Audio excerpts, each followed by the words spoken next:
Last time हम बातें कर रहे थे रिड्यूस मास के कॉन्सेप्ट के बारे में, किस तरह से वो हमारे सवालों को सॉल्व करना थोड़ा इजी कर देता है। हमने एक दो सवाल देखे भी थे और कुछ एक आध सवाल, दो सवाल शायद हमने होमवर्क में भी लिखे थे। ठीक है, तो आइए उस होमवर्क से अपन जो है आज की खेला को शुरू करते हैं और आगे बढ़ते हैं। एक बार पुनः आप सभी का दक्षिणा ई क्लासरूम में बहुत बहुत स्वागत है। मेरा नाम है सुरेंद्र कुमार और आप देखना शुरू कर चुके हैं लेक्चर नंबर 4। कौन सा 4 हो गया क्या? 1 2 3 4, लेक्चर नंबर 5 है शायद। Lecture number 5 Newton laws of motion का। अच्छा भाई साहब, बहुत बढ़िया, बहुत ही शानदार, बहुत ही खूबसूरत। तो अपन जो है कॉन्सेप्ट ऑफ रिड्यूस मास से, जिसको अपन थोड़ा सा देख लेते हैं दोबारा से और फिर उसके सवालों से दोबारा अपना जो है कार्यक्रम की शुरुआत करते हैं। आज हमने को बहुत ही इंटरेस्टिंग बातें सीखनी है। पहले अपन बात करें रिड्यूस मास में। हमने ये देखा था कि एक एटवुड मशीन है, मान लीजिए एसी, और यहाँ पे मास है हमारे पास m1, क्या है m1, और यहाँ पे मास क्या है m2 है। तो इस पूरे को अपन जो है यहाँ की टेंशन के लिए इसको रिप्लेस कर सकते हैं। इसको इस तरह से रिप्लेस किया जा सकता है जिसमें यहाँ की टेंशन जो है सेम रहेगी। अगर मैं इसको इससे रिप्लेस कर दूं, किससे रिप्लेस कर दूं? m इक्विवेलेंट से, m इक्विवेलेंट से। और हमने ये साबित किया था कि 4 divided by m equivalent is basically 1 upon m1 plus 1 by m2। अच्छा, और m इक्विवेलेंट की वैल्यू हमारे पास आ गई थी 4m1 m2 upon m1 plus m2, m1 plus m2। इसको अपन ने बोला था 4 म्यू, और म्यू वहां पे था m1 m2 upon m1 plus m2। इसी कार्यक्रम को अपन ने क्या बोला था? इसी को बोला था हमने रिड्यूस्ड मास। रिड्यूस्ड मास फायदा होता है क्योंकि बहुत सारे रायता को फैला, मतलब एक पुली और दो मास को आप एक सिंपल एक ब्लॉक से रिप्लेस कर रहे हैं, तो मास का ये जो फैला हुआ रायता है वो रिड्यूस हो जा रहा है। इससे आपके सवाल सॉल्व करने इजी हो जाते हैं। अच्छा, बहुत बढ़िया। एक आध सवाल हमने दिया, हमने सॉल्व भी किया था, और एक आध सवाल हमने होमवर्क में लिखा था। शायद होमवर्क वाला सवाल अगर अपन देखें, होमवर्क वाला सवाल जहां तक हमको याद है, एक सवाल था ऐसा कि भाई साहब खड़े थे, एक भाई साहब यहाँ पे खड़े थे और हाथ में उन्होंने हाथ से एक रस्सी को पकड़ रखा था। अच्छा, और वो फोर्स लगा रहे थे, इस पे ऐसे, और वो पास हो रही थी एक पुली से। कहां से पास हो रही थी? एक पुली से। अच्छा, और ये फिर यहाँ गई, फिर एक पुली को जा रही थी जिसका नाम P1 था, और इससे 2 ब्लॉक लगा रखे थे। क्या 2 ब्लॉक लगा रहे थे? एक शायद 6 kg का था और एक 12 kg का था। एक था 12 kg का। अच्छा, आपसे ये बोला गया था कि ये कितने फोर्स से खींचे, ताकि क्या हो, ताकि जो है ये वाला सिस्टम जो है P1 is at rest. P1 कहां था? P1 रेस्ट में है। P1 is at rest. अगर P1 को रेस्ट में रहना है तो इन भाई साहब को कितने फोर्स से इस धागे को ऐसे खींच के रखना होगा ताकि P1 रेस्ट में रहे। अच्छा, ओहो, एक समझदार आदमी इस पूरे सिस्टम को एक ब्लॉक से रिप्लेस कर देगा। भाई साहब एक ब्लॉक से रिप्लेस कर देगा, और उससे इसका जो यहां टेंशन आएगी, क्या उतना ही फोर्स इनको लगाना पड़ेगा तभी ना रुका रहेगा? अरे हाँ कि नहीं यार? ओहो, अगर मैं इन दोनों को, इस पूरे सिस्टम को एक ब्लॉक से रिप्लेस कर दूं तो उसका मास क्या होगा? उसका मास होगा 4 म्यू। उसका मास क्या होगा? 4 म्यू। 4 इंटू म्यू की वैल्यू हो जाएगी 6 इंटू 12 डिवाइडेड बाई 6 प्लस 12। अच्छा, तो यह हो गया आपका 4 into 6 into 12 divided by 18। Cut गया भाई साहब 3 बार, और ये कट गया है 4, यानी आंसर आ रहा है आपका 16 न्यूटन। आंसर क्या आ रहा है? आंसर आ रहा है आपका 16 न्यूटन। अच्छा, 16 केजी जो है मास होगा। इस पूरे को अगर आप 16 केजी के मास से रिप्लेस कर दो। अब फोर्स की बातें करेंगे तो क्या लग रहा होगा? mg। तो भाई साहब को कितना फोर्स लगाना पड़ेगा? भाई साहब को यहाँ पे जो टेंशन होगी 16 इंटू 10 यानी कि 160 न्यूटन। 160 न्यूटन फोर्स जो है इनको लगाना पड़ेगा। अरे भाई, ये पूरा जो खेला है आपका, ये जो खेला है वो रिप्लेस हो गया है 16 केजी से। अगर ये 16 केजी से रिप्लेस हुआ तो नीचे लग रहा होगा 160 न्यूटन, तो ऊपर इनको भी लगाना पड़ेगा 160 न्यूटन, तभी जो है ये स्टेबल रहेगा, यानी रेस्ट पे रहेगा। ये आपको इंफॉर्मेशन जो है सवाल में दी हुई थी कि ये पुली P1 रेस्ट में है, तो बताइए कि इन भाई साहब को कितना फोर्स लगाना पड़ेगा। शायद ये पहला सवाल था और उम्मीद है कि आप सभी का सही हुआ होगा। अगर आपका आंसर है 160 न्यूटन, अगर आपका आंसर है F = 160 न्यूटन, तब आप मतलब जो है समझ गए भाई साहब, बहुत आसान है, कोई बहुत ज्यादा टफ चीज नहीं। एक आध सवाल शायद और दिया था, हाँ इनफाइनाइट पुली वाला एक सवाल और दिया था। आइए बढ़ते हैं सवाल नंबर 2 पे। सवाल नंबर 2 था इनफाइनाइट पुली का, इसको उड़ा देते हैं। टिक टिक टिक टिक टिक। उम्मीद है कि आपको एनएलएम में मजा आ रहा होगा, है ना। हम क्यों पढ़ रहे हैं एनएलएम पता है ना, हमको बहुत सारी मोशन पढ़नी है मैकेनिक्स में, translational, rotational, CTR combined translational, rotational. हमने ट्रांसलेशन शुरू की, लेकिन हमें फिर मतलब उसका सिर्फ पढ़ाई पड़ेगी, उसके कॉज के बारे में पढ़ाई नहीं की। जब कॉज के बारे में पढ़ाई करने लगे तो हमें लगा कि फोर्स बहुत इंपॉर्टेंट है। फोर्स के बारे में जब बातें करने लगे, न्यूटन साहब के लॉज आ गए और फिर रायता जो है धीरे धीरे बढ़ने लगा, तो अपन उसको डेप्थ में पढ़ रहे हैं ताकि अपन लौट के दोबारा बची कुची टाइप की मोशन को बहुत ही अच्छे से पढ़ पाए। हमारा अल्टीमेट टारगेट है लास्ट, सबसे लास्ट जो है combined translational and rotational motion को समझ जाए, ताकि मैकेनिक्स में अपना जो क्लासिकल मैकेनिक्स में जो अपना पूरा टारगेट है यानी कि CTR तक पहुंचने का, वहां तक बहुत अच्छे से समझते हुए पहुंच पाए। ये तो मतलब जो एक समझ वाली बात हुई। बाकी सवाल हमको सॉल्व करने हैं ताकि हम अपना कॉम्पिटिटिव एग्जाम फोड़ पाए, वो तो खैर है ही बात सही। लेकिन ये समझ वाली बात जो है आपके अंदर रहेगी तो आपको सब्जेक्ट के अंदर एक इंटरेस्ट आता हुआ रहेगा। आप सवालों को ज्यादा से ज्यादा सवालों को सॉल्व करें, कॉन्सेप्ट को अप्लाई करें तो आपको मजा आएगा। मतलब मैकेनिक्स दिखती है, फील आती है उसकी। अगर आप करते हैं, अगर आपको समझ में आती है तो फील आती है, और समझ में नहीं आती तो फ्रस्ट्रेशन आती है। दोनों ऐसे ही स्टार्ट होते हैं, या तो फील आएगी या फिर आपको फ्रस्ट्रेशन आएगी। अब ये तेरे हाथ में है कि तेरे को फील आ रही है या फ्रस्ट आ रहा है। अच्छा आइए काम की बात करते हैं अपन सीधा होमवर्क का सवाल नंबर 2 पे बढ़ते हैं। सवाल नंबर 2 क्या बोल रहा था अपने को? सवाल नंबर 2 शायद ऐसा कुछ था, हो ऐसा, यहाँ पे एक पुली लगा रखी है, इससे क्या लगा रखा है, एक ब्लॉक लगा रखा है जिसका मास m है, जिसका मास m है। अच्छा फिर यहाँ पे एक पुली लगा दी, फिर यहाँ पे मास m, फिर यहाँ पे मास m, फिर यहाँ पे पुली लगा दी, फिर यहाँ पे मास m, और फिर यहाँ पे पुली लगा दी, फिर यहाँ पे मास m, और फिर यहाँ पे लगा दी पुली, एंड सो ऑन। ऐसा कार्यक्रम तब तक जा रहा है, कब तक जा रहा है भाई साहब? इन्फिनिटी तक जा रहा है। कहां तक जा रहा है? इन्फिनिटी तक जा रहा है। और आपसे पूछा कि जब ये ऊपर की तरफ एक्सेलरेट होगा तो इसकी एक्सेलरेशन a होगी, वो a क्या है? वो एक्सेलरेशन a क्या है? ये आपको सवाल में पूछा गया था। अच्छा यार मैं तो कंफ्यूज हो गया भाई साहब, बहुत ज्यादा पुलीज है, तो इनफाइनाइट पुलीज है। अगर मैं एक को रिप्लेस करूं तो फिर एक मास इक्विवेलेंट आएगा, फिर दूसरे को करूं तो फिर आएगा, फिर साला मास और फिर पुली हो गया, फिर ऐसे ऐसे करते करते तो मैं अगर इंफिनिटी से स्टार्ट करूंगा, यहां पहुंचते पहुंचते तो मेरी 7 पीढ़ियां खत्म हो जाएगी, फिर अगली 7 पीढ़ियां खत्म हो जाएगी। मैंने कहा हाँ भाई बहुत ही लंबा कार्यक्रम है। अगर आप ऐसा करते करते करते करते करते करते करते यहां तक आ जाए, और मैंने बोला कि इस पूरे का मास इक्विवेलेंट आप सॉल्व करते गए,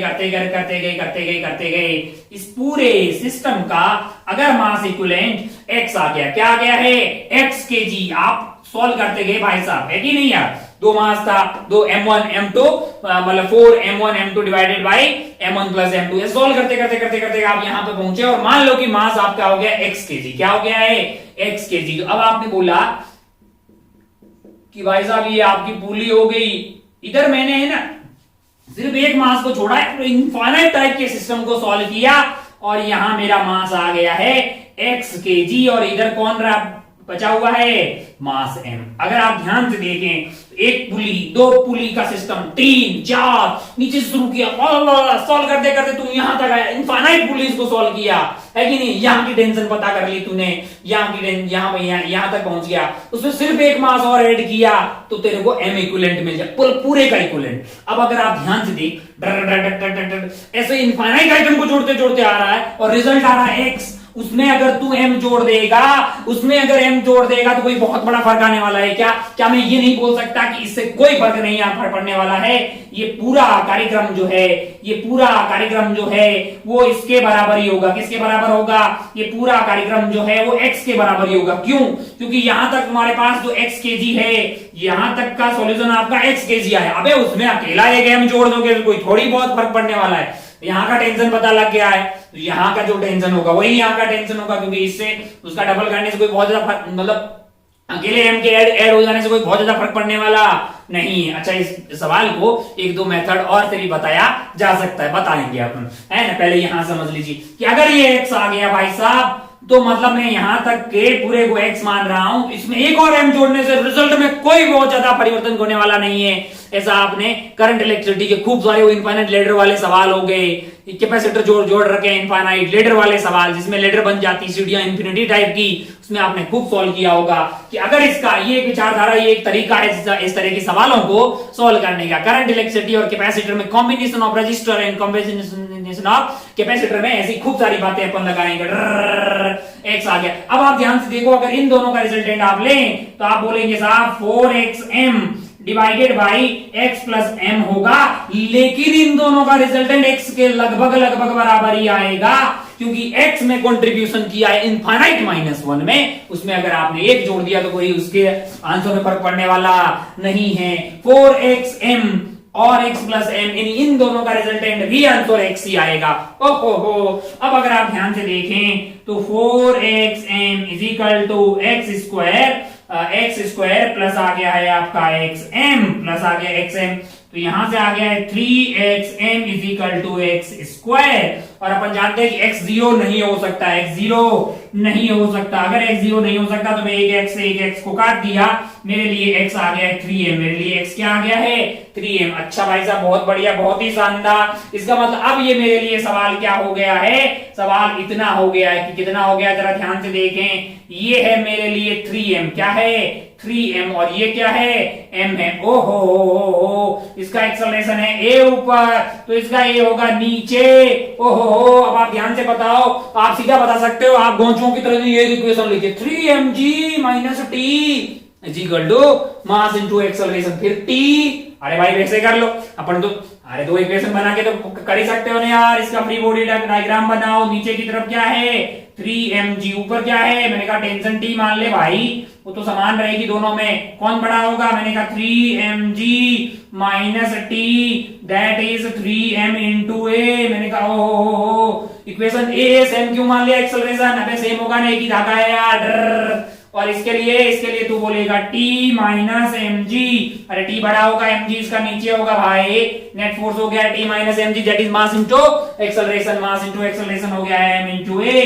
ये आपका हो गया इक्वेशन नंबर 2। ओहो, दोनों को ऐड कर दीजिए तो आपके पास आया है 2mg that is equal to 4m into a। ओहो, a की वैल्यू आ रही है g/2 metre per second square. अगर आपका answer g/2 metre per second square आया है तो अपनी पीठ थपथपा दीजिए, क्योंकि ये टफ है, मतलब एक टफ सवाल में माना जाता है। अच्छा, ओहो, ये जो आपने किया है ये क्या सही है, मैंने कहा ये सही है, इसमें मजा नहीं आ रहा, क्या किसी और तरीके से भी बता सकते हैं। मैंने कहा इस सवाल पे लौट के दोबारा आएंगे, मैं इस सवाल को दो और मेथड से बता दूंगा। उसके लिए आपको सूडो फोर्स एंड कुछ और बातों की जरूरत पड़ती है, तो कॉन्सेप्ट धीरे धीरे हम इसी चैप्टर में आगे सीखेंगे। तो हम इसके लास्ट में दोबारा इस सवाल पे आएंगे, दो और मेथड से same answer g/2 metre per second square साबित किया जा सकता है। लेकिन उन तीनों मेथड्स में सबसे फास्ट जो आंसर आता है वो यही है, कौन सा वाला, रिड्यूस मास मेथड। बाकी दो मेथड और भी है, मतलब वर्क से निकाल सकते हैं, एक और जो है सूडो फोर्स से, अभी पढ़ाया नहीं तो नाम लेना ठीक नहीं है, लेकिन आगे पढ़ेंगे, लेकिन थोड़ा लेंदी होता है। उन तीनों में से सबसे आसान जो मेथड था वो था रिड्यूस मेथड, जिससे अपना answer g/2 metre per second square आ गया है। अच्छा, बहुत बढ़िया भाई साहब, बहुत ही शानदार, हो खूबसूरत। तो ये हो गया अपना रिड्यूस मास का एक कॉन्सेप्ट हमने समझ लिया। अच्छा, बहुत शानदार। ओहो, क्या हमें आगे बढ़ लेना चाहिए, हमें आगे बढ़ना चाहिए, धीरे धीरे अपन आगे बढ़ते हैं। तो हम बातें कर रहे थे डायनामिक्स की, किसकी, डायनामिक्स की। पहले हमने इक्विलिब्रियम वाले सवाल सॉल्व किए, कौन से वाले, इक्विलिब्रियम वाले सॉल्व करने के बाद में हम लोग आगे बढ़े और हम अभी ऐसे सवाल सॉल्व कर रहे हैं जिसमें डायनामिक्स हो रही है, मतलब बॉडी चल रही है। लेकिन एक खास बात है, मतलब अभी तक जितने भी सवाल हमने सॉल्व किए हैं ना, उसमें एक खास बात है। आप लोग बोले भाई साहब कौन सी खास बात है, मतलब अभी तक वाले सवालों में बॉडी थोड़े काले काले हो रहे हो यार, काले वाले में तो थोड़े से अभी तक जितने भी सवाल हमने सॉल्व किए हैं उसमें एक खास बात, अगर आप ध्यान से देखो तो सारे अपने ऑब्जेक्ट लोग थे, उनकी एक्सेलरेशन सेम आ रही थी। हाँ बोले इसमें क्या है भाई साहब, सेम आ रही तो बहुत बढ़िया भाई साहब, सवाल ही ऐसे लिए थे जिसमें सेम आई। हाँ एक आध और लेते हैं, फिर धीरे धीरे आगे रायता फैलाते हैं। जरा देखें, जरा ध्यान से। वाह, ओहो, एक बहुत घोंचू किस्म के सवाल से कार्यक्रम की शुरुआत करते हैं। वो पहले वाले दोनों सवाल हमारे होमवर्क में थे, हम आज का खेला अभी यहीं से शुरू करते हैं। एक सवाल लेते हैं बहुत ही ज्यादा घटिया, मतलब जो है तो बोलेगा क्यों क्यों, मतलब आखिर क्यों। मान लो कि यहाँ इसका मास है 10 kg, कितना है 10 kg, और इसका मास है 2 kg, क्या है 2 kg। दो बातें पूछी जा सकती है, एक्सेलरेशन बताओ, टेंशन बताओ। तो जाहिर सी बात है बोलेगा ये नीचे जाएगा, इसका एक्सेलरेशन ए है। ओहो, अच्छा, इसका एक्सेलरेशन ए है, और सेम होगा, मैग्नीट्यूड सेम होगा, डायरेक्शन अपोजिट होगी। ओहो, अच्छा भाई साहब, बहुत बढ़िया, बहुत शानदार। और यहाँ की टेंशन हो गई टी, टेंशन क्या हो गई है टी, और यहाँ की टेंशन क्या हो गई 2t। अब क्या टू एबीडी बनाएगा कि 100, अरे भाई 10g का मतलब 100 हो गया। 100 minus T is equal to 10 to a, 20, और t में बड़ा हो गया, t minus 20 is equal to 2 into a। Solve करके t निकाल, ये निकाल। मैंने कहा ये तो इतना फास्ट आ सकता है कि खींचने वाला फोर्स है तेरे पास 100, रोकने वाला फोर्स क्या है 20, है ना। 100 माइनस 20, नेट फोर्स खींचने वाला डिवाइडेड बाई टोटल मास, जो कि हो जाएगा 12, है कि नहीं यार। तो तेरा आंसर हो जाएगा 80 डिवाइडेड बाई 12, है कि नहीं यार। अच्छा, ये हो गया आपका 40 डिवाइडेड बाई 6, यानी कि 20 डिवाइडेड बाई 3 मीटर पर सेकेंड स्क्वायर। अब अगर टेंशन चाहिए तो किसी एक की एबीडी बना दीजिए, जैसे इसी की बना लीजिए, t minus 20 is equal to 2 into acceleration, जो कि हो जाएगी 20 बाई 20 को इधर ले आइए, आपको t मिल जाएगा। अच्छा, क्या इसका और इसका एक्सेलरेशन का मैग्नीट्यूड सेम था। मैंने कहा हाँ। एक और एग्जांपल लेते हैं। मान लीजिए कि कुछ ऐसा हुआ। क्या हुआ? ऐसा कुछ हुआ। ये क्या है भाई साहब? ये एक इंक्लाइन सरफेस है। मान लीजिए ऐसी इंक्लाइन सरफेस है, यहाँ पे अपन ने पुली लगा दी हो, यहाँ पे एक ब्लॉक लगा दिया, बहुत बढ़िया भाई साहब। ब्लॉक से धागा इधर से गया, ऊपर से जाके ऐसे गया, बहुत बढ़िया भाई साहब। ओहो हो, इसका नाम मान लीजिए ए कर देते हैं, इसका नाम बी कर देते हैं। ओहो हो, ये रख देते हैं 2 kg, क्या रख देते हैं 2 kg, और इसको भी रख देते हैं 2 kg, क्या रखा 2 kg। अच्छा भाई साहब, बहुत बढ़िया। 2 बहुत छोटा तो नहीं लिखा ना, दिखाई तो दे रहा है ना लल्ला। 2 kg। मान लीजिए कि ये एंगल है 37 डिग्री, क्या है 37 डिग्री, और ये वाला है 53 डिग्री, क्या है 53। अगर अच्छा दोनों सेम एंगल होते तो ये रुका रहता, कहीं चलने वाला नहीं था। अब बताइए, आप खुद ही बताइए किधर जाएगा ये सिस्टम, किधर जाएगा, किधर मूव करेगा। फ्रिक्शन कहीं भी नहीं है, क्योंकि वो तो चैप्टर ही अलग है, वो भी हमने पढ़ाई नहीं है। आप ये बताइए कि ये किधर जाएगा, ये और ये। क्या लगता है आपको, कौन चीज जाएगा, ये कि वो? आप जानते हैं कि along the incline plane force होता है mg sin थीटा, mg तो 20 सेम आएगा, sin 53 डिग्री बड़ा होगा किससे 37 डिग्री से। पूरा कार्यक्रम किधर जा रहा होगा, इधर जा रहा होगा। मान लीजिए कि इसकी एक्सेलरेशन a है, और इधर की तरफ इसकी एक्सेलरेशन हो गई है a, मैग्नीट्यूड सेम है क्योंकि एक ही है ये धागा। अच्छा, बहुत बढ़िया भाई साहब, बहुत ही शानदार। इधर खींचने वाला फोर्स क्या होगा, तो आप बोलेंगे 20 sin 53 डिग्री। अरे mg sin थीटा पढ़ा था ना हमने, mg हो गया आपके पास 20 और sin 53 डिग्री, यानी कि 4/5, क्या हो गया है 4/5। ये कट गया भाई साहब 4 बार, यानी खींचने वाला फोर्स है 16 न्यूटन, क्या है 16 न्यूटन। नॉर्मल होगा, बाकी वाला कंपोनेंट 12 आएगा, 12 इज इक्वल टू नॉर्मल हो जाएगा। इधर आप ध्यान से देखें तो आपके पास है 20 इंटू, आपके पास क्या हो जाएगा 3/5, 20 इंटू 3/5, तो ये कट गया 4 बार, यानी आपका आंसर आया है 12 न्यूटन। क्या आया है 12 न्यूटन। 16 खींच रहा है, 12 रोक रहा है। अच्छा भाई साहब, बहुत बढ़िया। एक और कंपोनेंट आएगा यहाँ पे 16, जो कि नॉर्मल वाला हो जाएगा। बहुत बढ़िया भाई साहब, 16 खींच रहा है, 12 रोक रहा है, कौन चीज जाएगा 16। एक्सेलरेशन क्या आएगी, मैंने कहा नेट खींचने वाला force, that is 16 minus 12 divided by total mass. आपके पास 4 है, यानी 4/4, यानी कि 1 मीटर पर सेकेंड स्क्वायर। क्या हो जाएगा, यहाँ पे आपके लिए हो जाएगी एक्सेलरेशन। और मान लो किसी की एपीडी बनाते, मान लो कि इसकी बना दी, तो यहाँ पे बड़ा कौन हुआ t, माइनस आपने 12 कर दिया है, that is equal to 2 into acceleration हो गई 1, तो आपके पास टेंशन आ जाएगी 12 + 2 यानी कि 14 न्यूटन। अच्छा, बहुत बढ़िया भाई साहब। ओ मतलब जो है क्या है, मतलब इसमें कुछ भी नहीं है। मैंने कहा हाँ कुछ भी नहीं है। अब मान लीजिए कि थोड़ा सा अपन आगे बढ़े, मान लो कि अपन आगे बढ़े, और अपना दिल में आया कि एक एग्जाम्पल और करते हैं। एक एग्जाम्पल और करने का अपने मन में आया, अपने मन में क्या आया कि एक एग्जाम्पल और करते हैं। अपने बोला कि कुछ ऐसा करते हैं, मान लो कि कुछ ऐसा कर दिया हमने, टिक टिक टिक टिक टिक टिक टिक टिक टिक टिक टिक टिक टिक, यहाँ पे एक ब्लॉक रखा हुआ है, इसका मास मान लेते हैं m, क्या है m। यहां से एक धागा गया और इस पुली को गया, कौन सी पुली को, इस पुली को, एक पुली लगा रखी है यहां से, वो यहां से नीचे की तरफ गया, ओ हो,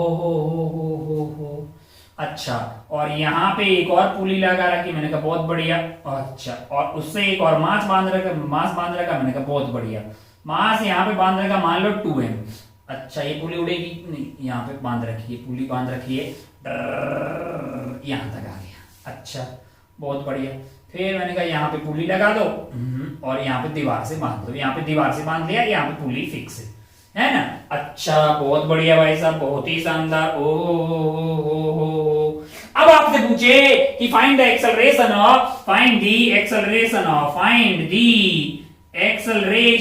एक्सेलरेशन ऑफ, इसको ए बोल दीजिए, इसको बी बोल दीजिए, find the acceleration of A and B, find the acceleration of A and B, फिर टेंशन भी बता दीजिए सब जगह। तो आप बोलेंगे क्या होगा, बहुत इजी है भाई, ये तो बहुत ही इजी है, कर लेंगे, ओ करके ट्राई करो, करो जरा, करो करो करो करो करो करो करो करो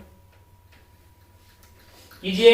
find the tension everywhere, tension पता कर दीजिए, एक्सेलरेशन पता कर दीजिए। आपको दो चीज पता करनी है, एक है टेंशन और एक है एक्सेलरेशन, पता कीजिए तुरंत भाई साहब।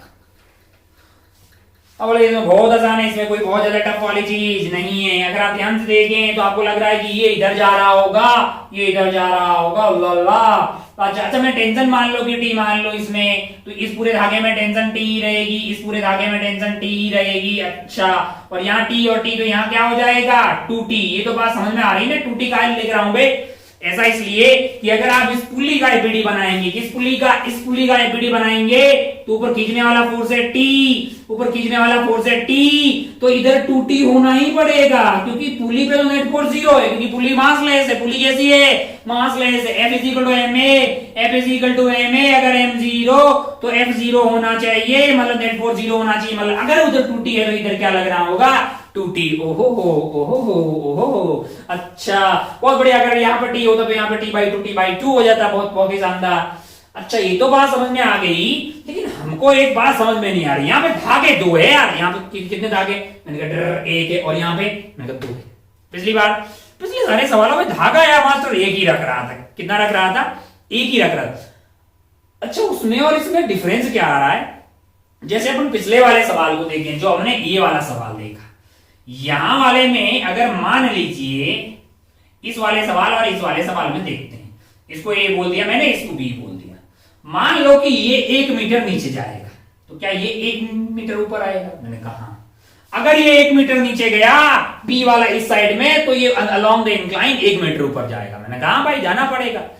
यहां पे तू सोच के देख, मान लीजिए कि मैंने इस पुली को 1 मीटर ऊपर लिया, कितने मीटर ऊपर लिया, 1 मीटर ऊपर लिया, यहां पे लिया है 1 मीटर, कितना धागा खुल गया, कितना धागा खुल गया, 1 मीटर ये वाला, 1 मीटर ये वाला 2 मीटर, तो ये वाला ब्लॉक उधर की तरफ कितना जाएगा 2 मीटर। अच्छा, उल्टा सोच कि अगर पुली 1 मीटर नीचे आ जाए, तो नीचे आने के लिए टोटल धागा चाहिए होगा 2 मीटर, क्योंकि 1 मीटर इस साइड और 1 मीटर इस साइड, और वो फोल्ड यहां से होगा, तो अगर पुली ये वाली 1 मीटर नीचे जाएगी, तो ये वाले ब्लॉक को 2 मीटर जाना पड़ेगा।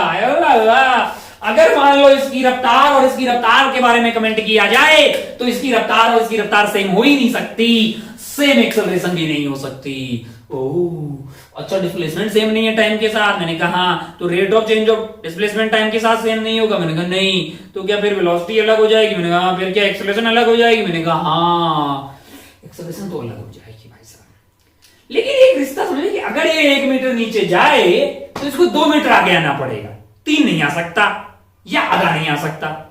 अच्छा, मतलब ये अगर 2 मीटर नीचे 1 मीटर नीचे जाए, तो रस्सी की जरूरत होगी 2 मीटर, और वो यहां से फोल्ड हुई, ऐसा हो सकता है कि ये 1 ही मीटर चले, मैंने कहा ऐसा नहीं हो सकता, अगर ऐसा हुआ तो बीच का धागा टूट जाएगा, जो कि पॉसिबल नहीं है। अच्छा, अगर ये 1 मीटर नीचे गई, तो रस्सी की जरूरत होगी 2 मीटर, तो क्या ये 3 मीटर आगे आ सकता है, मैंने कहा ऐसा हुआ तो फिर धागा स्लैक हो जाएगा, जो कि पॉसिबल नहीं है। तो क्या एक कंस्ट्रेंट लगा हुआ है, कुछ मतलब कुछ मजबूर किया गया है क्या, कि बेटा ऐसे ऐसे ही करना है, वैसे वैसे नहीं करना है, मतलब कुछ कंस्ट्रेंट लगाया गया है। मैंने कहा हाँ यार, कुछ कंस्ट्रेंट का मैटर है। अच्छा, इसकी रफ्तार और इसकी रफ्तार भी सेम नहीं होगी। मैंने कहा नहीं, लेकिन क्या एक कंस्ट्रेंट होगा कि इसकी रफ्तार और इसकी रफ्तार में मैं कुछ बोल सकता हूं कि अगर 1 सेकंड में ये 1 मीटर नीचे गया तो ये 1 सेकंड में 2 मीटर आगे जाएगा। अगर इसकी रफ्तार 1 मीटर पर सेकंड है तो इसकी रफ्तार 2 मीटर पर सेकंड होगी। मैंने कहा हाँ, तो मैं इसकी और इसकी एक्सेलरेशन और इसके डिस्प्लेसमेंट वेलोसिटी तीनों को रिलेट कर सकता हूं। मैंने कहा हाँ, क्योंकि बीच में कुछ धागे लगे हुए हैं और उनके बीच का कंस्ट्रेंट है। अच्छा, यहां पे कंस्ट्रेंट क्या है? मैंने कहा अगर ये धागा 1 मीटर नीचे गया, मतलब ये वाला ब्लॉक, तो ये धागा का हर पॉइंट 1 मीटर नीचे जाएगा, फिर इसको भी 1 मीटर ऊपर जाना पड़ेगा। तो यहाँ फायदे का होता था क्योंकि धागा एक ही था, लेकिन यहाँ पे स्ट्रिंग हो गई है 2, तो थोड़ी सी कॉम्प्लिकेसी हमारे यहाँ पे आ गई है। हमको क्या है इसका मतलब एक बात हमने को समझ में आ गई कि यार इस माना कि इसकी एक्सेलरेशन a1 है, इसकी क्या है a1 है, और इसकी एक्सेलरेशन क्या है a2 है, एक्सेलरेशन a1 एंड a2। अच्छा, बहुत बढ़िया भाई साहब। यहाँ पे अगर फ्री बॉडी डायग्राम बनाए तो हॉरिजॉन्टल डायरेक्शन में फोर्स लग रहा है T, यानी कि T और रोकने वाला कोई नहीं है, T is equal to 2m into a1। अच्छा, यहाँ पे अगर लिखेंगे किसके लिए, इसके लिए नीचे, यानी डाउनवर्ड क्या होगा इसके ऊपर 2mg माइनस ऊपर की तरफ क्या है 2t। अच्छा, मैंने 2mg क्यों किया? क्योंकि 2mg बड़ा होगा तो एक्सेलरेशन मैंने इधर माना है is equal to 2m into a2। मैंने कहा रिश्ता नंबर 1, रिश्ता नंबर 2, अननोन हो गए 3। a1 हमें नहीं पता, a2 हमें नहीं पता और t हमें नहीं पता, लेकिन हमारे पास रिश्ते हैं 2। पिछले वाले में जितने अननोन थे उतने रिश्ते मिल रहे थे, लेकिन अब यहाँ पे अननोन है 3, 1 2 3। टेंशन भी नहीं पता, a1 भी नहीं पता, a2 भी नहीं पता, लेकिन हमारे पास जो रिलेशंस हैं, we have relation 1 and relation 2, but there are 3 variable. अच्छा, इसका मतलब एक और रिश्ते की जरूरत है, एक और रिलेशन की जरूरत है। मैंने कहा हाँ, लेकिन वो रिलेशन कौन बताएगा? मैंने कहा उनके बीच में कुछ कंस्ट्रेंट होगा, वो कंस्ट्रेंट हमें बताएगा। अच्छा, तो वो किस तरह से निकालते हैं? मैंने कहा वही तो हमें अभी पढ़ना है। हेडिंग डाल दीजिए कंस्ट्रेंट मोशन। कौन सी वाली motion? Constraint motion, constraint motion. Heading डाल दीजिए, मजा आएगा, मतलब टफ सवाल सोल्व करने में काम आते हैं। ओहो, कोई बहुत ज्यादा टफ चीज नहीं है कि जब अपन ऐसे सवाल सोल्व कर रहे होंगे तो हमें एक और इक्वेशन की जरूरत होगी, कुछ एक्स्ट्रा इक्वेशन की जरूरत होगी, और वो कहां से आएगी? कंस्ट्रेंट मोशन की। अभी आपको समझ में आ जाएगा, कोई बहुत ज्यादा टफ चीज नहीं है।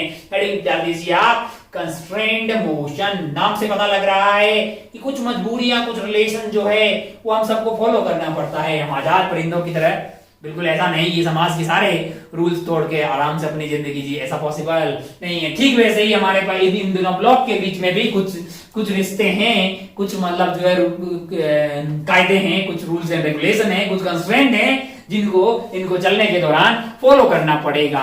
तो उनके अंडर जो मोशन होगी, यानी उन कंस्ट्रेंट के अंडर, उसको प्यार से बोला जाता है कंस्ट्रेंट मोशन। आइए देखते हैं constraint motion. Constraint motion heading डाल दीजिए आप कंस्ट्रेंट मोशन।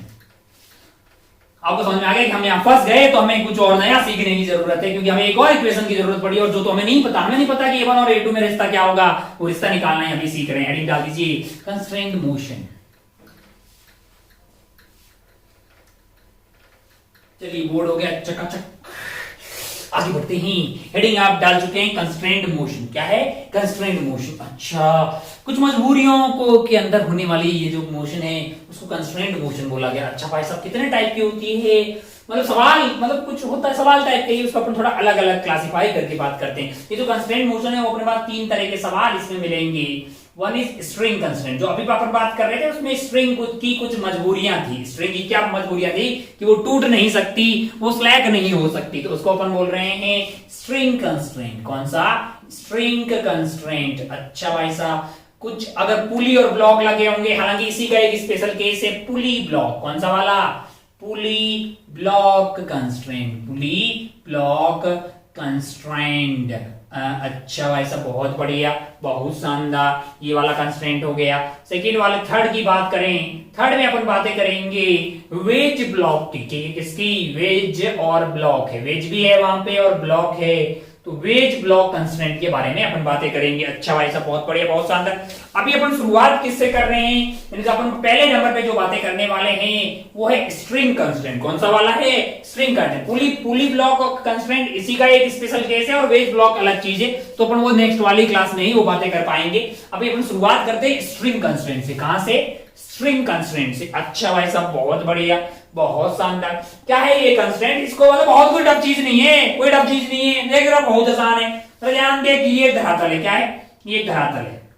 एग्जांपल से समझते हैं अपन, ये धरातल है, इसके ऊपर क्या कर रखा है अपन ने, पेन कौन सा सही से चल रहा है जरा ध्यान से देखें। मान लीजिए कि अपने पास यहाँ एक ब्लॉक है, ब्लॉक ए। क्या है, ब्लॉक ए, जिसको ब्लॉक बी से बांधा हुआ है, जिसको किससे बांधा हुआ है, ब्लॉक बी से, किससे, धागे से, धागे से यानी कि स्ट्रिंग से बांधा हुआ है। किससे बांधा हुआ है, स्ट्रिंग से।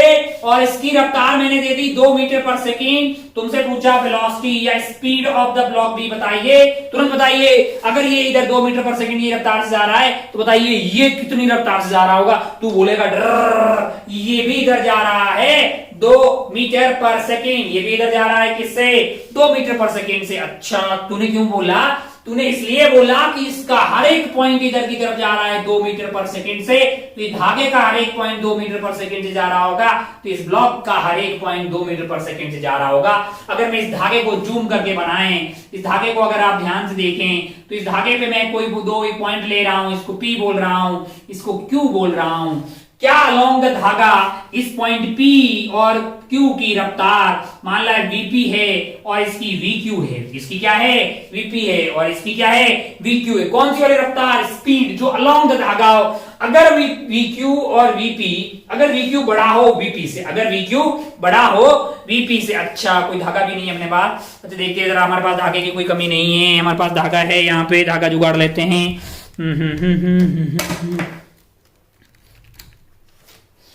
मान लीजिए कि इस तरह का कुछ धागा अपन ने ले लिया है। अगर ऐसा धागा हमने ले लिया, थोड़ा लंबा हो गया मान लो, थोड़ा पतला कर, छोटा कर देते हैं। ऐसा धागा मान लिया, ऐसा हो कि ये वाला पॉइंट आगे जा रहा हो 2 मीटर पर सेकंड से, तो पीछे वाले को भी 2 मीटर पर सेकंड से ही आना पड़ेगा। ऐसा नहीं हो सकता कि ये एक सेकंड में 2 मीटर चला गया और ये 1 ही मीटर गया। ऐसी कंडीशन में ये धागा बीच में से टूट जाएगा। और अगर मान लो कि ये आगे वाला पॉइंट 2 मीटर पर सेकंड से जा रहा हो और पीछे वाला 3 मीटर पर सेकंड से जा रहा हो, तो स्लैक हो जाएगा, ये स्लैक हो जाएगा। तो मैंने कहा धागा ना तो स्लैक हो सकता है ना ही टूट सकता है। मैंने कहा फिर मैंने कहा ऐसा है भाई साहब कि इस धागे में अलोंग द धागा यानी अलोंग द स्ट्रिंग कोई 2 पॉइंट पकड़ लीजिए, ये पॉइंट कोई से भी 2 पॉइंट पकड़ लीजिए, कोई से भी 2 पॉइंट पकड़ लीजिए, इसमें किन्हीं भी 2 पॉइंट पे अलोंग द धागा स्पीड सेम होना चाहिए। अलोंग द धागा क्या सेम होना चाहिए, स्पीड सेम होना चाहिए। ओह, क्या यही कंस्ट्रेंट है? मैंने कहा ओहो, अगर अपन स्ट्रिंग कंस्ट्रेंट की बात करें तो along the string any 2 points of the string must have same speed। कोई टफ चीज नहीं बताई मैंने, मस्ट हैव। इधर एंगल बाकी कंपोनेंट से हमें कोई मतलब नहीं है इसके, हमें ये है कि अगर मान लीजिए VP and VQ are the component of the speed along the धागा, तो ये VP और VQ सेम होना चाहिए।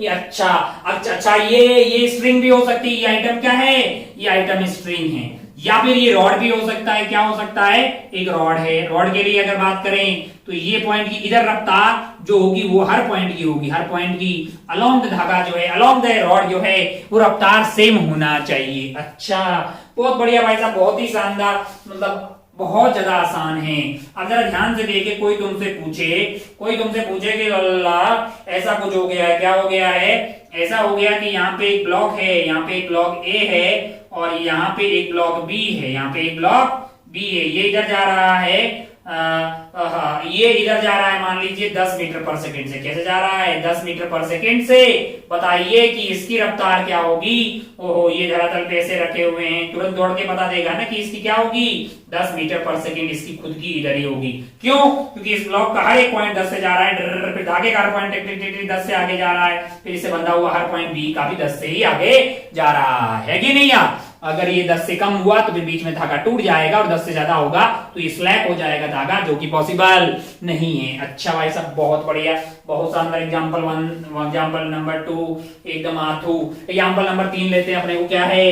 अच्छा भाई साहब, थोड़ा ठीक कर देते हैं। मान लीजिए कि कुछ ऐसा हो गया है, क्या हो गया है, ऐसा हो गया, ऐसा हो गया, कैसा हो गया है, ऐसा हो गया है। यहाँ पे एक ब्लॉक रख दिया अपन ने, क्या रख दिया है, ब्लॉक। यहाँ से क्या हुआ, एक धागा हुआ जो कि यहाँ से पास हुआ, बहुत बढ़िया, और इधर की तरफ जा रहा है। इधर एक ब्लॉक है, क्या है, ब्लॉक है। ये ए है और ये कौन है, बी है। बी कहाँ पे है, बी यहाँ पे है। टिक टिक टिक टिक टिक टिक टिक टिक टिक टिक टिक टिक टिक। ओहो, ए मान लीजिए इधर की तरफ जा रहा है 5 मीटर पर सेकंड की रफ्तार से। बताइए कि बी की रफ्तार क्या होगी। और बी का यहां से एंगल है, मान लीजिए 53 डिग्री। क्या है, 53 डिग्री। आपको समझ में आ गया ना कि यहाँ पे एक पुली लगा रखी है ऐसे, टिक टिक टिक टिक टिक टिक टिक। ए जो है इधर की तरफ जा रहा है 5 मीटर पर सेकंड की रफ्तार से। तो बताइए कि बी की रफ्तार क्या होगी। ए और बी एक धागे से बंधे हुए हैं। ए और बी जो है एक धागे से बंधे हुए हैं, इस बात का ध्यान रखना। इसका मतलब क्या है कि अलोंग द धागा किन्हीं दो बिंदुओं की रफ्तार सेम होनी चाहिए। कोई से भी 2 पॉइंट उठा भाई साहब।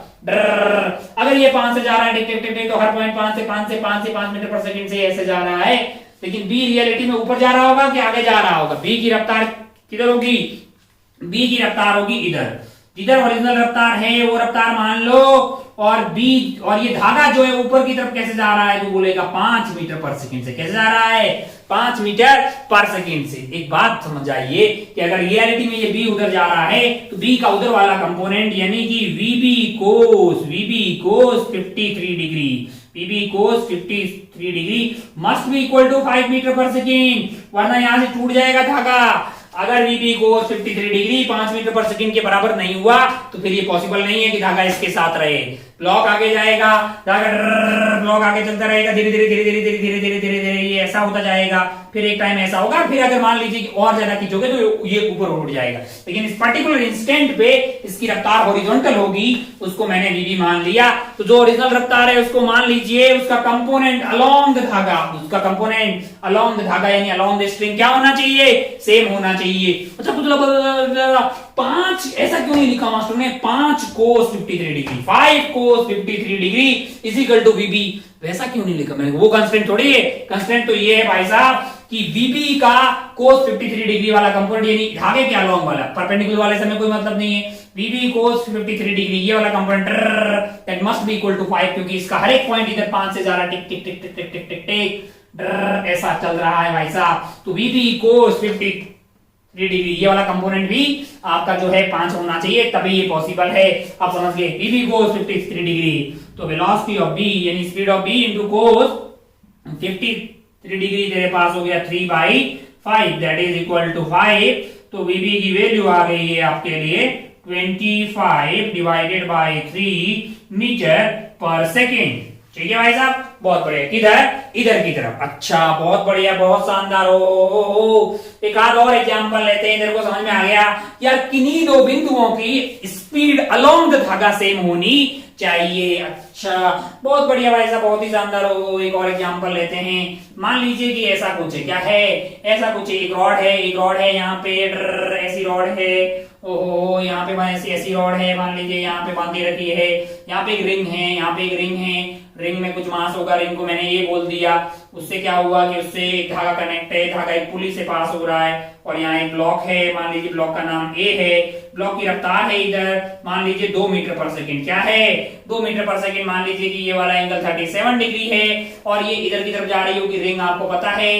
तो आपको इसकी रफ्तार मान लीजिए v है, तो रफ्तार बताइए। मान लीजिए कि इसकी रफ्तार क्या है, v है, तो वो रफ्तार बताइए इस पर्टिकुलर इंस्टेंट पे क्या होगी इसकी रफ्तार। बुक्स में बहुत सारे तरीके और दिए होते हैं। तो पहले आपको वो पाइथागोरस लगाएगा, रिलेशन निकालेगा, टाइम के साथ डिफरेंशिएट करेगा, उस हमें करने की कोई जरूरत नहीं है। हम तो जानते हैं कि अलोंग धागा किन्हीं भी दो बिंदुओं की स्पीड अलोंग धागा क्या होनी चाहिए, सेम होनी चाहिए, दैट्स ऑल।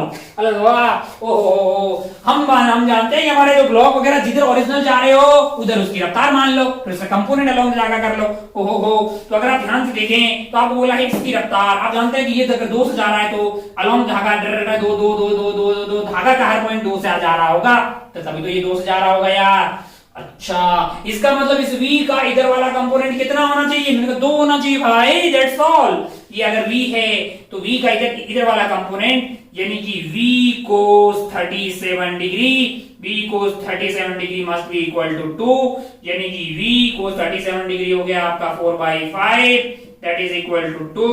तो ये आपका आ गया है बेसिकली v जो कि 10/4 यानी कि 5/2 मीटर पर सेकेंड, मीटर पर सेकेंड। अच्छा, बहुत बढ़िया भाई साहब, बहुत ही शानदार। अपने को अच्छा लगा कि भाई साहब हो कर सकते हैं। उसमें क्या है बेसिकली काम की बात क्या है? अलोंग द धागा किन्हीं दो बिंदुओं की रफ्तार सेम होनी चाहिए एक ही स्ट्रिंग के, है ना। अच्छा, वेलोसिटी नहीं बोल रहा मैं, स्पीड बोल रहा हूँ। क्या बोल रहा हूँ? स्पीड, है कि नहीं यार। अच्छा, ये 2 इधर है और यहाँ वाला 2 इधर होगा तो क्या सेम होना चाहिए? सेम स्पीड होना चाहिए, वेलोसिटी नहीं बोल रहा मैं, है ना। अच्छा भाई साहब, बहुत बढ़िया। एक और एग्जांपल करते हैं। तेरी आत्मा को शांति हो गई होगी, अभी तक तुम वैसे समझ भी गया होगा कि ओरिजिनली ये होता क्या है। अच्छा, एक और एग्जांपल करते हैं। मान लो कि ऐसा कुछ किया अपन ने, क्या कर दिया है? मान लो कि ऐसा कुछ कर दिया, टिक टिक टिक टिक टिक टिक टिक टिक, यहाँ पे लगा दी पुली। अच्छा भाई साहब, बहुत बढ़िया, बहुत शानदार। और यहाँ से धागा लिया, इधर गया और ये धागा इधर फोल्ड हो रहा, इधर आ रहा है। मैंने बहुत बहुत बहुत बढ़िया भाई साहब। यहाँ पे एक ब्लॉक रखा अपन ने और इधर भी एक ब्लॉक बांध दिया, बहुत शानदार। ओ अच्छा, बहुत शानदार। यहाँ पे क्या है? मैंने कहा यहाँ पे धरातल है, टिक टिक टिक टिक टिक टिक। और यहाँ पे क्या है? यहाँ पे भी धरातल है। ओ अच्छा, इधर को इसको हमने रफ्तार दे दी। मान लो कि इसको रफ्तार दे दी मैंने 10 मीटर पर सेकंड। क्या दी? 10 मीटर पर सेकंड। ओहो हो, इसका नाम ए है, इसका नाम ए है, इसका नाम क्या है? बी है। ओहो, अगर इसकी रफ्तार 10 मीटर पर सेकंड है तो रफ्तार बताइए कि इसकी बी की। तू बोलेगा बे एंगल तो नहीं पता, हम दे रहे हैं ना, थोड़ा ठंड रखो, 37 डिग्री। ओहो हो, और ये जो है ये एंगल मान लीजिए है 53 डिग्री। क्या है? 53 degree. VB is equal to क्या होगा? बीबी इज इक्वल टू क्या होगा? ये सवाल पूछ रहा है आपसे, बीबी क्या होगा? इसकी रफ्तार क्या होगी? तुरंत शुरू हो जा भाई साहब, वीडियो को पॉज मार, तुरंत पता कर ले। तू कर सकता है, जरा ध्यान से देख, कर सकता है, मेरा पूरा विश्वास है। तो तुझे पता है कि स्ट्रिंग के किन्हीं दो बिंदुओं की रफ्तार जो है अलोंग द स्ट्रिंग सेम होनी चाहिए। अच्छा, ओहो, हमने पहले बोला था कि बीबी किधर जा रहा होगा? बीबी किधर जा रहा होगा? ऊपर की इधर आगे जाएगा भाई। ऊपर तो बाद में जाएगा जब ये यहां तक पहुंच जाएगा और फिर कुछ नहीं होगा इसके पास, तो ये ऊपर जाएगा, है ना। ऐसे किस तरह हो गया? अभी तो वो आगे जाएगा ना यार। वहां पे नीचे रखा हुआ आइटम को ऐसे करके पुली तो मैं ऐसे खींचता रहूंगा तो वाला ब्लॉक जो होगा वो ग्राउंड पे नीचे की तरफ स्लाइड करते करते पास में आ रहा होगा। फिर अगर आप यहां पहुंच जाएंगे, ये वाला ब्लॉक यहां पहुंच जाएगा। फिर भी अगर आप खींचते रहोगे तो ये ऊपर की तरफ चला जाएगा। बाकी टाइम में ये आगे बढ़ता रहेगा और ये धागा ऐसा होता हुआ जाएगा, मतलब एंगल आपका बढ़ता हुआ जाएगा। एंगल जब 90 हो जाएगा फिर ऊपर हो जाएगा। अच्छा, ये तो आपको समझ में, क्योंकि यहाँ पे कोई फ्रिक्शन नहीं है, कहीं कुछ भी नहीं है। हो अच्छा भाई, बहुत बढ़िया। हो शानदार। अब अगर आप ध्यान से देखें तो ये है 10 मीटर पर सेकेंड और वो हमने पूछा है। अच्छा, तो क्या इसकी रफ्तार को बीबी मान लो इधर? मैंने कहा लोग बोलेंगे उधर का को नहीं मानना, पागल थोड़ी में यार, उधर मानो। वैसे उधर मानेंगे सॉल्व करके नेगेटिव आ जाएगा, जो माना उसका उल्टा। इधर जा रहा है तो मैं इधर ही मानूंगा, बीबी इधर आ गया। अब जरा ध्यान से देखें, क्या बीबी का ये वाला कंपोनेंट जो है, क्या बीबी का ये वाला कंपोनेंट जो है वो निकाल लेते हैं। वही तो अलोंग द स्ट्रिंग हो गया। बीबी कोस 53 डिग्री, क्या ये बीबी कोस 53 डिग्री अपने 10 मीटर पर सेकेंड के बराबर होना चाहिए कि नहीं होना चाहिए? क्या ये बीबी कोस 53 डिग्री 10 मीटर पर सेकेंड के अलोंग होना चाहिए कि नहीं होना चाहिए, मतलब उसके बराबर होना है? तो इसको मैंने इक्वल टू 10 कर दिया। आप भी सोचिए कि भाई साहब ठीक किया है कि गलत किया है, क्योंकि बीबी का ये वाला कंपोनेंट जो अलोंग द स्ट्रिंग आ गया है। अच्छा भाई साहब, बहुत बढ़िया। बीबी की वैल्यू हो गई, बीबी कोस 53 डिग्री की वैल्यू होगी 3/5। अगर इक्वल टू 10 कर दीजिए तो बीबी की वैल्यू आ गई 50/3 मीटर पर सेकेंड। आप लोग बोलेंगे भाई साहब इसमें गलत क्या है? सही तो किया हुआ है, पिछली बार भी तो ऐसे ही किया था। पिछली बार क्या हुआ था हमारे लिए? ऐसा कुछ हुआ था, ऐसा कुछ था। यहाँ पे एक ब्लॉक रखा था, यहाँ पे एक रिंग रखी हुई थी, सॉरी, यहाँ पे ऐसा था। और रिंग यहाँ पे रखी हुई थी। ये आइटम इधर 2 मीटर पर सेकंड की रफ्तार से जा रहा था, तो इसकी रफ्तार को v मान लिया था। ये एंगल साइन 37 डिग्री था, तो v cos 37 डिग्री को सीधा इक्वल टू 2 कर दिया था, तो यहाँ पे हमने भी कर दिया vb cos 53 डिग्री को 10 के बराबर। लेकिन इस बार गिलती है, इस बार गिलती यानी गलत है कहाँ है भाई साहब, यहाँ पे कि आपका 10 मीटर पर सेकेंड अलोंग धागा नहीं है, 2 मीटर पर सेकेंड तो अलोंग धागा लाना यार। ओहो, तो क्या हमको इस यहाँ पे लाइन खींच के इसको अलोंग धागा पता करना चाहिए। मैंने कहा 10 का ये वाला कंपोनेंट क्या होगा, ये वाला कंपोनेंट आ जाएगा 10 cos 37 डिग्री। क्या हो जाएगा 10 cos 37 डिग्री, यानी कि 10 cos 37 डिग्री की वैल्यू हो गई आपके लिए 4/5 यानी कि ये हो गया आपका 8 मीटर पर सेकेंड। तो क्या आपको VB cos 53 डिग्री को इक्वल टू 10 करना चाहिए कि 8 करना चाहिए? आप खुद बोलेंगे भाई साहब कि VB cos 53 डिग्री का मतलब ये वाला कंपोनेंट वो वेलोसिटी का ये वाला कंपोनेंट के बराबर होना चाहिए, ना कि 10 के बराबर, क्योंकि 10 अलोंग धागा नहीं है। तो कौन है अलोंग धागा? 8 है। इसका मतलब क्या हुआ, इसका मतलब हमको VB cos 53 डिग्री को इक्वल टू 8 करना चाहिए। अच्छा, cos 53 डिग्री मैंने कहा क्या होगा 3/5 हो जाएगा, दैट इज इक्वल टू 8। तो हमारा VB की वैल्यू आ जाएगी 40/3 मीटर पर सेकेंड। VB की वैल्यू आ गई 40/3 मीटर पर सेकेंड। अच्छा भाई साहब, बहुत बढ़िया, बहुत ही खूबसूरत, शानदार। तो हम बातें कर रहे हैं स्ट्रिंग कंस्ट्रेंट की, और जो स्ट्रिंग कंस्ट्रेंट हमारे सामने है वो ये है कि अलोंग द स्ट्रिंग कोई भी 2 पॉइंट आप उठा लीजिए, अलोंग द स्ट्रिंग कोई से भी 2 पॉइंट आप उठा लीजिए, उनकी कोई से भी 2 पॉइंट, यहाँ पे एक, यहाँ पे ए, यहाँ पे पी और यहाँ पे क्यू, तो अलोंग धागा इस पी की रफ्तार और इस क्यू की रफ्तार जो है स्पीड सेम होनी चाहिए, अन्यथा ये धागा या तो बीच में से टूट जाएगा या फिर बीच में स्लैग कर जाएगा, लेकिन वो दोनों केस पॉसिबल नहीं है। तो अलोंग धागा any 2 point of the string must have same speed, ये है कंस्ट्रेंट। ये क्या है कंस्ट्रेंट? अब आप ध्यान से देखो, तो अगर ये 1 मीटर नीचे जाएगा तो आप ये पता कर सकते हैं कि ये कितना इधर जाएगा, है कि नहीं यार? अच्छा, बहुत बढ़िया भाई साहब, बहुत ही शानदार। अच्छा, हमने वेलोसिटी के बीच का रिश्ता निकाल दिया। क्या हम एक्सेलरेशन का भी पता कर सकते हैं? मैंने कहा। क्या अपन डिस्प्लेसमेंट का पता कर सकते हैं? मैंने कहा। अच्छा भाई साहब, बहुत बढ़िया, बहुत शानदार। अच्छा, एक आध चीज और देखते हैं। मान लीजिए कि स्प्रिंग की बजाय रॉड होती, क्या होती? रॉड होती। यहाँ पे एक रॉड रखी हुई है, जरा ध्यान से देखें। रॉड के केस में क्या होगा, मान लीजिए कि यहाँ पे अपने एक रॉड को रख दिया, साफ हो जा भाई। हाँ, मान लीजिए कि हमने एक ऐसे रॉड रख दिया। कैसे रखा? टिक टिक टिक टिक टिक टिक टिक टिक। यहाँ पे एक रॉड रख दिया ऐसा, ठीक है। ये पॉइंट को मैंने ए बोला, ये पॉइंट को मैंने बी बोला। माना कि ये एंगल थीटा है, तो ये वाला एंगल क्या हो जाएगा 90 minus theta.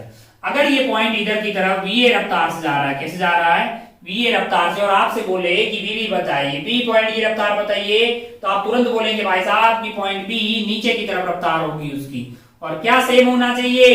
Along the rod, यानी कि टिक टिक टिक टिक टिक, इसके अलोंग किन्हीं भी 2 पॉइंट की रफ्तार सेम होनी चाहिए, तभी तो ये रॉड रहेगा, वरना या तो टूट जाएगा या फिर मतलब बीच में से टूट जाएगा या फिर पिचक जाएगा। अच्छा, ये एंगल थीटा हुआ, तो ये वाला एंगल क्या होगा? थीटा। अच्छा, इसका मतलब ये वाला कंपोनेंट क्या हो गया अपने पास? VA cos theta must be equal to VB cos 90 minus theta, यानी कि VB sin थीटा। तो यहां से VA की वैल्यू क्या आ गई? इसको थीटा को उधर ले जाइए, तो VB tan थीटा क्या आ गया है? VB tan theta. अच्छा, कल को तुमको कोई ऐसा सवाल पूछे, कैसे? ये ऐसे पूछ ले भाई साहब, एक रॉड रखी हुई है, क्या रखी हुई है? एक रॉड रखी हुई है, पेन निपट गया पूरी तरह से नया पेन। मान लो कि ऐसी कोई रॉड रखी हुई है, ऐसी रॉड रखी हुई है। मान लीजिए कि आपको बोले कि ये वाला जो पॉइंट है, कौन सा वाला? ये वाला पॉइंट जो है वो नीचे आ रहा है 10 मीटर पर सेकेंड की रफ्तार से। कैसे आ रहा है? 10 मीटर पर सेकेंड की रफ्तार से, और ये एंगल है 37 डिग्री। तो बताइए कि ये पॉइंट की रफ्तार क्या होगी? V आपको पूछा है, तो आप तुरंत कर लेंगे, उसमें क्या है? ये अगर 37 है तो ये वाला एंगल क्या हो गया है 53 डिग्री, और ये वाला एंगल आपका हो गया 37 डिग्री। तो आप तुरंत बोल देंगे भाई साहब कि यार tan cos 53 degree, tan cos 53 degree must be equal to क्या होना चाहिए v cos 37 डिग्री, है कि नहीं है। tan का ये वाला कंपोनेंट आ गया आपका tan cos 53 डिग्री, और v का ये वाला कंपोनेंट आ गया v cos 37 डिग्री, यानी कि tan cos 37 डिग्री की वैल्यू होगी आपके पास 3/5, that is equal to v into cos 37 degree की वैल्यू होगी 4/5। यहां से आपको v मिल गया है, यहां से आपको v मिल गया है बेसिकली 30 डिवाइडेड बाई 4 मीटर पर सेकेंड। कुल मिला के बात यह है कि स्ट्रिंग हो कि रॉड हो, अलोंग द स्ट्रिंग या अलोंग द रॉड किन्हीं भी दो बिंदुओं की रफ्तार सेम होनी चाहिए। 1 मिनट, ये सीख लिया ना पहला कंस्ट्रेंट। सेकंड तो बहुत ज्यादा इसी का स्पेशल केस है, अभी पढ़ा नहीं रहा कि शायद वक्त हो गया है, अपन नेक्स्ट वाले में बात करें। तू खुद ही बता दे रहा, देख एक पुली लगा रखी है, एक पुली लगा रखी है, क्या लगा रखी है पुली लगा रखी है। यहाँ पे एक ब्लॉक है, यहाँ पे एक ब्लॉक है कि नहीं यार, यहाँ पे एक ब्लॉक है, यहाँ पे एक ब्लॉक है, ये ब्लॉक ए है, ये ब्लॉक बी है। मान लो कि बी वाला ब्लॉक इधर की तरफ जा रहा है 10 मीटर पर सेकेंड से। खुद ही बताओ कि ए की रफ्तार क्या होगी, खुद ही बताएं कि ए की रफ्तार क्या होगी। अगर ये 10 मीटर पर सेकेंड की रफ्तार से जा रहा है तो इसका पॉइंट 10 से, तो भाई ये भी तो ऊपर की तरफ 10 मीटर पर सेकेंड की रफ्तार से तो जाएगा यार, ये भी तो ऊपर की तरफ 10 मीटर पर सेकेंड की रफ्तार से जाएगा। ये देखिए ये देख पुली और स्ट्रिंग हो गया। सेकंड वाला था ना, पहला स्ट्रिंग कांस्टेंट और सेकंड वाला क्या है पुली और ब्लॉक का कांस्टेंट। बेसिकली स्ट्रिंग ही तो है ना, वो है ना। थोड़ा सा अगर मान लो कि ऐसा कुछ हो गया, कल को मान लो कि पुली जो है वो खुद ही चलने लग गई, मान लो कि पुली, मान लो कि आपको ऐसा बोल दे, मान लो कि आप सोचिएगा कि आपको ये तो मैंने बोल दिया कि अगर ये 10 मीटर पर सेकेंड से जा रहा है, तो आपने बोला ये 10 मीटर पर सेकेंड से ऊपर जा रहा है, आपने वेलोसिटी ऑफ ये बता दी 10 मीटर पर सेकेंड। लेकिन अगर ऐसा कुछ हो, कैसा हो कि ये है पुली और ये अपना इधर वाला ब्लॉक है, मान लीजिए ये वाला, ये होगा अपना बी है, बी जो है वो नीचे की तरफ जा रहा है 10 मीटर पर सेकेंड से, और यहाँ पे है अपने पास ए, क्या है ए है। अच्छा, बहुत बढ़िया भाई साहब, बहुत ही शानदार। अब अगर ऐसा हो कि ये जो पुली वाला से, और ये पुली वाला भी पूरा सेटअप है, वो मान लो ऊपर जा रहा है 2 मीटर पर सेकेंड की रेट से, वो खुद ही जो है ऊपर जा रहा है 2 मीटर पर सेकेंड की रेट से। क्या ये जो पुली वगैरह ये जहां पे रखी हुई है आइटम जो है, ये पूरा जो आइटम जो है हमने यहाँ पुली जो है वेलोसिटी ऑफ पुली, मान लीजिए कि पुली जो है पुली ऊपर की तरफ जा रहा है, velocity of pulley is upward 2 metre per second. जरूरी थोड़ी पुली रुकी रहे यार, पुली भी तो ऊपर जा सकती है ना। अब तू पहलेगा तो सोच कि ए की रफ्तार क्या होनी चाहिए। हम देखते हैं कि वक्त कितना हुआ है, हम इन सब की बातें मतलब इसके बारे में बहुत ज्यादा डेप्थ में और आगे बातें करेंगे। कुल मिला के आप समझ गए कि इस बार कुछ मतलब सोच के देख कि भाई किस तरह से आप जो है ए की रफ्तार को पता कर सकते हैं ना। बेसिकली यहां तक हम ये समझ गए कि अलोंग द स्ट्रिंग किन्हीं भी 2 पॉइंट की रफ्तार सेम होनी चाहिए। उसी का एक स्पेशल केस है जिसमें अपन पुली और ब्लॉक को डाल देंगे। नेक्स्ट वाली क्लास में जो है इसके बारे में अपन बात करते हैं। हालांकि मैं थोड़ा सा आपको हिंट दे दूं कि मान लो कि इसकी लंबाई L1 है और इसकी लंबाई L2 है, टोटल लंबाई धागे की L है। क्या L1 plus L2 is equal to L है, ये कांस्टेंट है कि नहीं? तू मना नहीं करेगा क्योंकि ये कांस्टेंट है। क्यों? क्योंकि ये धागा अपना फिक्स है, इनएक्सटेंसिबल है, उसकी लेंथ बढ़ने वाली नहीं है। आप डिफरेंशिएट कर दीजिए टाइम के रिस्पेक्ट में, dL1 by dt plus dL2 divided by dt must be equal to 0, क्योंकि और अगर आप ध्यान से देखें तो ये क्या लिखा हुआ है, ये आपकी है velocity of A with respect to pulley plus velocity of B with respect to pulley is equal to 0, और इसको आप लिख सकते हैं velocity of A minus velocity of pulley plus velocity of B minus velocity of pulley is equal to 0। तो twice of velocity, यहां से आपके पास वेलोसिटी ऑफ पुली आ जाएगी velocity of A plus velocity of B, velocity of A plus velocity of B divided by 2। अगर इस वाले case में हमारे पास क्या है, वेलोसिटी ऑफ पुली दी हुई, मैंने ऊपर की डायरेक्शन को पॉजिटिव मान लिया, मैंने ऊपर की डायरेक्शन को पॉजिटिव मान लिया, तो मुझे क्या दिया हुआ है, वेलोसिटी ऑफ पुली दिया हुआ है 2, और वेलोसिटी ऑफ ए मुझे पता करना है। माय लाइफ माय रूल्स, मैंने ऊपर ही मान लिया, मैंने कहा VA से जा रहा है ऊपर की तरफ, तो अपने पास VA ही हो गया है।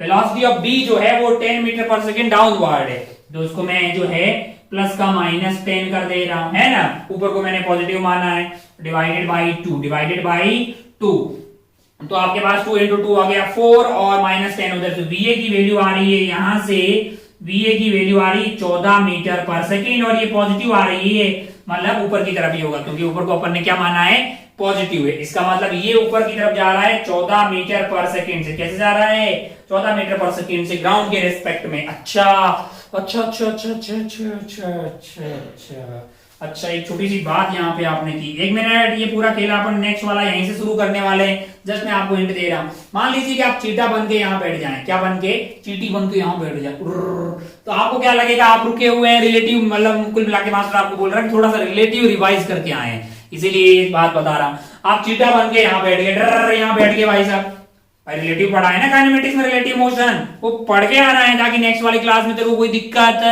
नहीं हो। अच्छा, चीटा बन के अगर तू यहाँ बैठ जाए तो ये जो 14 मीटर पर सेकेंड की रफ्तार से ऊपर जा रहा है, ये आइटम ऊपर जा रहा है 14 मीटर पर सेकेंड की रफ्तार से, और तू खुद ऊपर जा रहा है 2 से, लेकिन तेरे को क्या लगेगा, तू रुका हुआ तो अपनी रफ्तार को उल्टा करके देगा, तो तेरे को लगेगा कि 14 नहीं, 14 - 2 यानी 10 से ऊपर जा रहा है ना, और 14 - 2 यानी कि 12 से ऊपर जा रहा है। और जब इसको देख रहा होगा तो अपनी रफ्तार को उल्टा करके देगा, 10 + 2 12 से नीचे जा रहा है। तेरे रेस्पेक्ट में ये 12 से ऊपर जा रहा होगा, ये 12 से नीचे जा रहा होगा। ठीक बात है ना, तभी तो पॉसिबल है, तभी तो भाई साहब, तभी तो जो है ये धागा टूटेगा नहीं।